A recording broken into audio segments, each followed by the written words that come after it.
So what do you think of when you hear the phrase, is my pastor a planter or a gardener? That's not very descriptive, and probably just need to unpack it with you.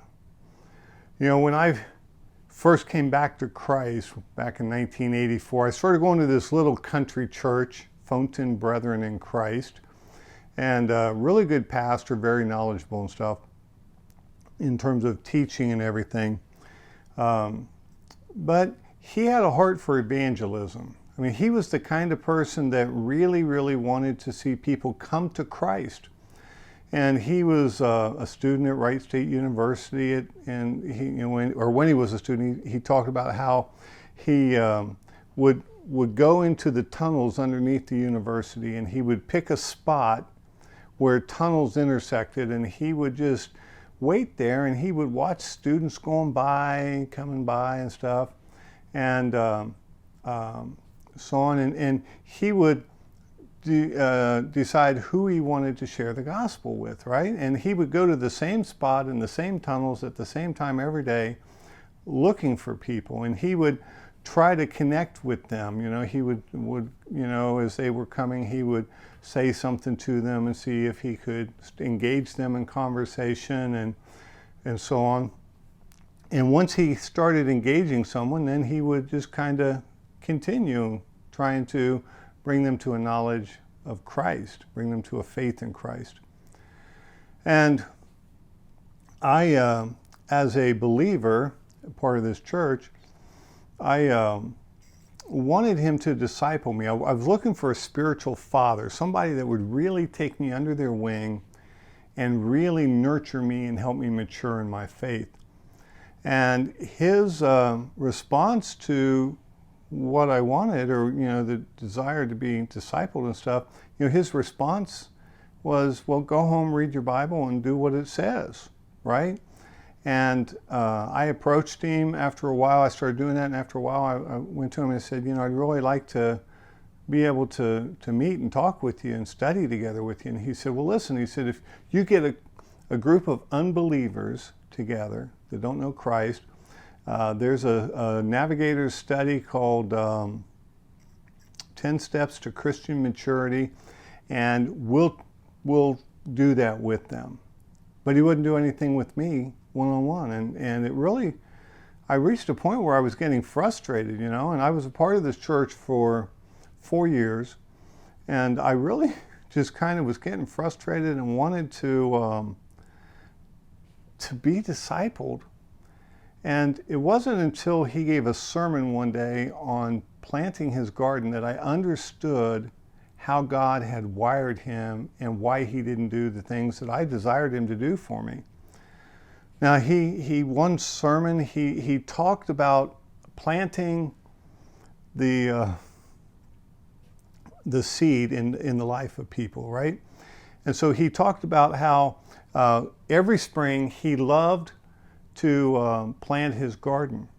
And he said, I go and I get the rototiller out, and he said, I put fresh gasoline in it, I clean the spark plug up so it'll run smooth, change the oil in it, oil the parts that need to be oiled, grease the parts that need to be greased, and then he said, I take it out to the area where I'm going to put the garden, and he fires it up, and then he uses rototiller to break up the ground, right? And he does whatever he needs to do to get the ground ready, and then the next step is he's already got the seeds that he's going to put in, and he goes out and he puts stakes at either end of the row, ties a piece of string nice and taut across it, and then he would plant the seed in the row, and then he would put the package on the end of the string at one of the posts at one of the two ends, so that he knew what that row had in it. And he would do this throughout his whole garden, putting the string where he needed to put the string. Some plants didn't need the string, but he would do this, right? And then he said that he would, every day after work, he would go out there and he would water this garden every single day. And then he said that he would go along all the rows and look for any weeds that were coming up, right? And he would pluck all the weeds and make sure that everything was good. He'd put some fertilizer in when he did the rototiller and stuff like that. And then he said that after about 3 weeks, he didn't water it every day. He would go out and maybe 4 or 5 days out of the week, he would water it real well and pick the weeds and stuff like that. And then he said that then he would just, start watering. And he said maybe a couple times a week he might pick weeds, but he was watering it. And then he started watering it maybe every just maybe 3 days a week or something, and wasn't weeding it anymore. And then he said after, 6 or 8 weeks, he just let the garden grow. And he didn't do anything else with it. And he commented once, he said, I may not have the biggest potatoes, but I've got some hardy potatoes, a lot of taste to them and so on, because they had to fight for their sustenance with the weeds and stuff. And as he's unfolding this imagery in my mind, the Holy Spirit was just speaking to me and saying, this is how he pastors his church. And he gave me peace, right? It wasn't a condemnation or something critical. It really is just how he approached pastoring the church. He loved to win people to the Lord. He loved to plow up the stony parts of their heart and plant the seed of the gospel and stuff. And he loved to pick the weeds out and bring them to faith in Christ. But once they kind of came to a faith in Christ, he was moving on looking for another person that needed Christ. And that was his heart. That's how God wired him. I met other people with the gift of evangelism, and they were the same. They really didn't care much for what happened to someone after they came to Christ. Their attention was totally on, how do I help this person come to a faith in Jesus Christ? Well, for a year and a half after that sermon, God started speaking to me about how the local church should work, and that we needed evangelists in the local church, but we also needed shepherds, right? The evangelists I call the planters, the shepherds I call the gardeners, right? Someone needs to tend the garden, right? To care about the weeds, because Jesus talked about the 4 types of soil in the Gospels. He told the story about the sower, and he said the sower went out to sow, and he cast his seed, and some of it fell by the wayside and got eaten by the birds, and it didn't even take root. He said there was some where the soil or the seed fell on rocky stuff, and it took root, but it didn't have any depth, any root to it. And when the sun came up hot, it just withered and died. And then he talked about there was a seed that fell upon the thorny ground, or where the weeds were, and the weeds would choke out the seed and not let it produce fruit. And then he said there was the good soil. The good soil is where you sow the seed and it takes root and it produces a harvest, some 30, some 60, and some 100-fold, right? And then the disciples are like, well, we don't understand what that means. And so Jesus explained to him, he said, I'm the sower. He said, I'm sowing the word in the lives of these people, the word of God.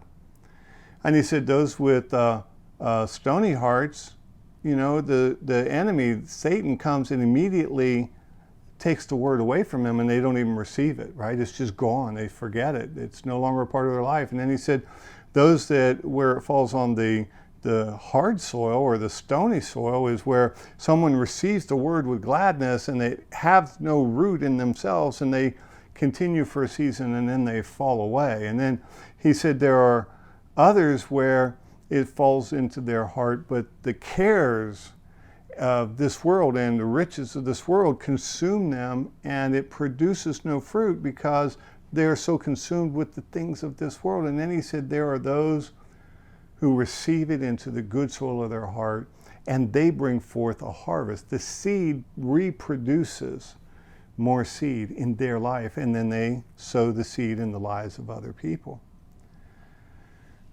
Well, God began talking to me about what the local church is supposed to be, and there is a need for evangelists, but there is a need for those that are going to take people under their wing and help them grow.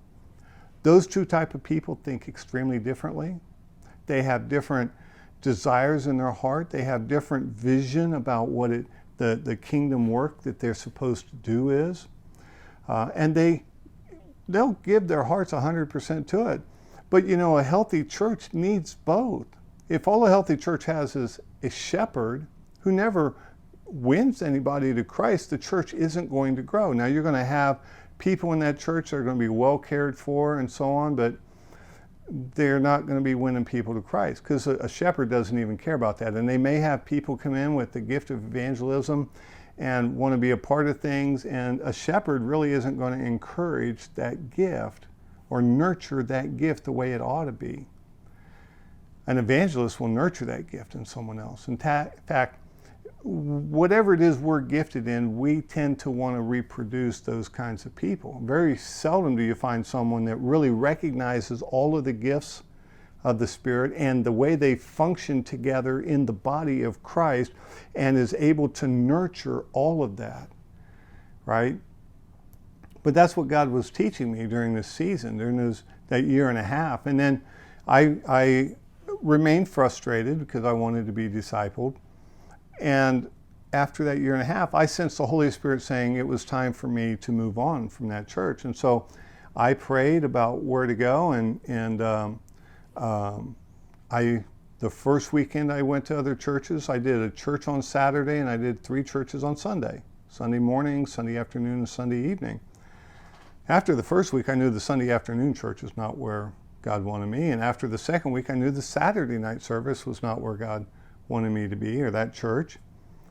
And at the end of 4 weeks, the 2 churches I continued going to, God said, either one would be a good place for me. Just choose, pick one of them.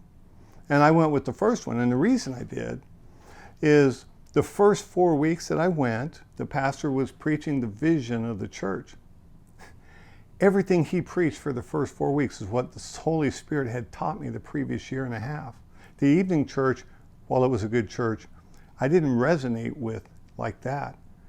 And so on. And I mean, it was so on the money. I mean, it was just like I was checking things off my list of what a local church is supposed to be, what the Holy Spirit had taught me.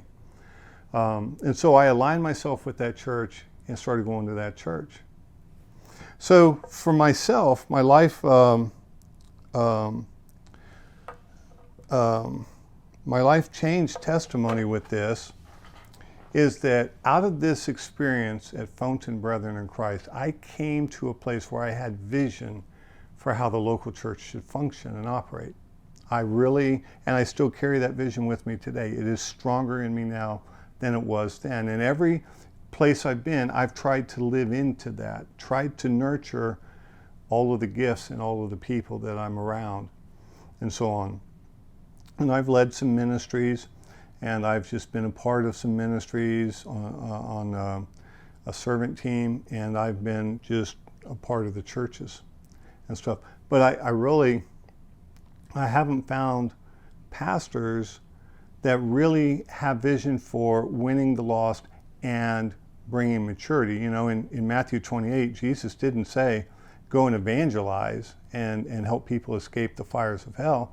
What he said was, go into all nations and make disciples in those nations, teaching people to observe everything I've taught, everything I've commanded, and baptizing them in the name of the Father and Son and the Holy Ghost. And so you can't teach somebody in a week or two about what Jesus wants them to do. And you cannot help somebody live into or observe in their life the things that Jesus wants them to do with just a week or two.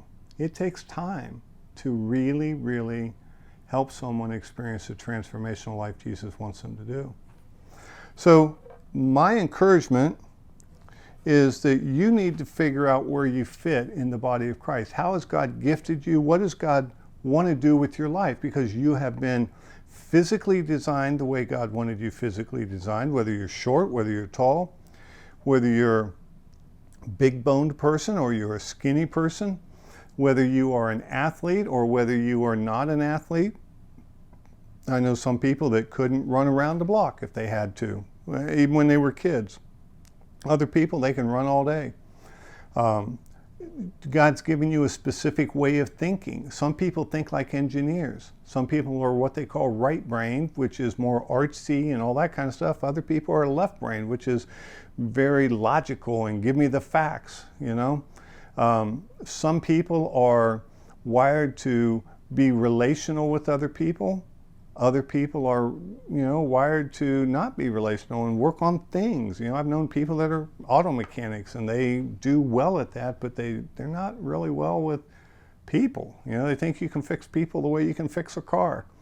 And so on. There are people that just naturally, they walk into a room and they don't have a stranger in the room. They just light up a party because they are just, somebody does. I know other people, you take them to a party and 30 minutes later they're ready to go home because they've expended all the energy for other people that they've got. Some people love to read, some people love to write books, some people love to watch movies.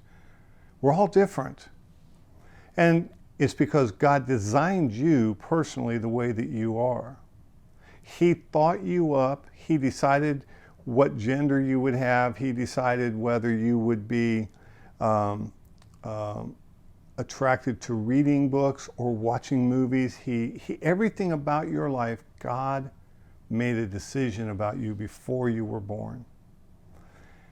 And now as a believer, He's gifted you with some spiritual gifts in the Holy Spirit so that you can build up and encourage and strengthen the rest of the body of Christ. You can minister. Everybody's a minister, folks. Some of us have the gift of faith where we just believe God for everything, and sometimes people need us to come alongside of them and remind them that God cares, God can be trusted, He's going to bring it about. Some people have the gift of evangelism and they just love sharing the gospel with people. Some people have the gift of helps where they're like, I'll show up and do whatever you need done. Some people have the gift of teaching, some people have the gift of leadership, etc., etc. And so you need to really start pressing into God to discern what that is. Now, if you've already done that and you know who you are, you need to really press into God for the opportunities to walk in your giftedness, your natural talents and your spiritual gifts. It's time for you to become who God created you to be, just point blank. And there's a whole lot more to that. At some point in the future, I'm going to do a series of videos on identity. And this is touching on that a bit.